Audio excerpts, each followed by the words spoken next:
জীবনে যে মুহূর্তে আমরা প্রেশার ফিল করি সেই মুহূর্তেই ভাবি যে আমরা গিভ আপ করে দিই।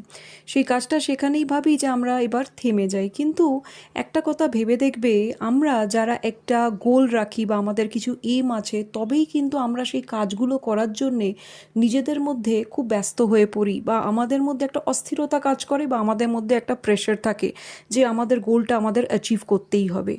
তাহলে বলা যায় যে যে মানুষগুলোর হয়তো কোনো গোল নেই বা জীবনে এম নেই, তার মানে তাদের মধ্যে হয়তো এই প্রেশারটা থাকে না।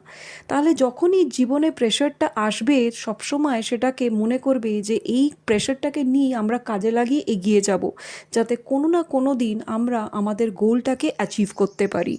কারণ একটা কথা আমাদের মাথায় রাখতে হবে যে সোনা বলো, হিরে বলো, সবকটাই কিন্তু সেই প্রেশারের মধ্যে থেকেই, সেই তেতেপুরেই কিন্তু তৈরি হচ্ছে।